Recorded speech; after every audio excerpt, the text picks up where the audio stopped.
মূলত যে ছেলেটি অপহরণ হয়েছে সেই ছেলেটি আসলে সে ইউনিয়ন ব্যাংকের একজন ইউনিয়নে চাকরি করতো। সেই চাকরিটা চলে যাওয়ার পর সে মুন্সেফ বাজার রাস্তায় একটা দোকান নিয়েছে, মুরগির দোকান। সে আজকে সকালে, প্রতিদিনের মতো আজকে সকালে সেই দোকানটা খুলতে গেছে। এই মুহূর্তে 4-5 জন সন্ত্রাসী এসে তাকে অপহরণ করে নিয়ে যায়, দেশি অস্ত্রসহ তাকে অপহরণ করে নিয়ে যায়। এই মুহূর্তে আমরা পটিয়া থানার অফিসার ইনচার্জকে জানিয়েছি। তিনি বলেছেন তার ফ্যামিলিকে পাঠার জন্য। তার ফ্যামিলি, মাতা এবং পিতাকে আমি পটিয়া থানা পাঠাই। পটিয়া থানা এসে এখন অবস্থান নিয়েছে, এখন এই বিষয়ে তদন্ত করতেছে। এই মুহূর্তে আমি যতটুকু শুনতে পেয়েছি সে বোয়ালখালীর একটা রাবার বাগানে তাকে নেওয়া হয়েছে।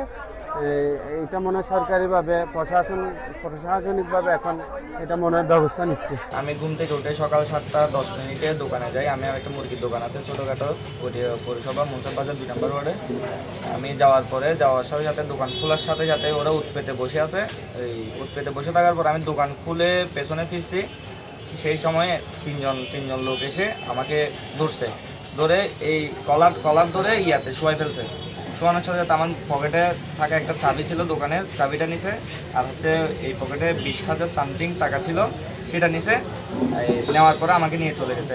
বলছে 4 লাখ টাকা আনতে। ফার্স্টে বলছে 4 লাখ টাকা আনতে, তারপরে বলছে 17 লাখ টাকা আনতে। 17 লাখ টাকা আনার পর আমি যখন বলতেছি আমি কিছু দিতে পারবো না, আমি গরিব মানুষ, আমি ব্যাংকে চাকরি করি, চাকরিচ্যুত হয়েছি, আমার এখন কোনো কিছু নেই, নিঃস্ব আমি। তারপরে আমাকে মাইর শুরু করছে, অস্ত্রের মুখে জিম্মি করে বলতেছে তোকে এখন বোয়ালখালী রাবার বাগান নিয়ে চলে যাবো। কি অস্ত্র ছিল? ওই 2 নলা অস্ত্র ছিল, দেশীয়। ছুরি ছিল 2 জনের হাতে, অস্ত্র ছিল একজনের হাতে, মাহিম নামে একজনের হাতে অস্ত্র ছিল, আর ছুরি ছিল 2 জনের হাতে। ওদেরকে আমি চিনি না। আরেকজন হচ্ছে ছোট ছিল, ও আমাকে ধরে রাখছে। পূর্ব কোনো বিরোধ ছিল? পূর্ব বলতে আমার সাথে এখানে কারোর সাথে কোনো বিরোধ নেই, সবাই সুসম্পর্ক। আমি হচ্ছে ব্যবসায়ী মানুষ, আমার সাথে কোনো বিরোধ নেই। মানে এটা অপহরণ করার করছে, চাঁদা আদায়ের জন্য। আমার পকেটে যা ছিল তা তো নিচেই আমাকে বলছে, ফার্স্টে বলছে 4 লাখ, এরপরে বলছে 17 লাখ টাকা দেওয়ার জন্য। হ্যাঁ, এইখানে হয়েছে, এই যে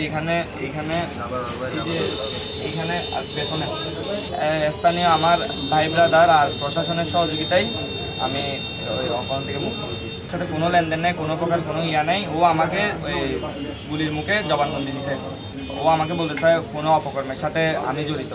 মানে এখানে যা অপকর্ম হয়েছে আওয়ামী লীগের সাথে, ওকে অস্ত্র সেই যা আছে সেগুলোর সাথে নাকি আমি জড়িত।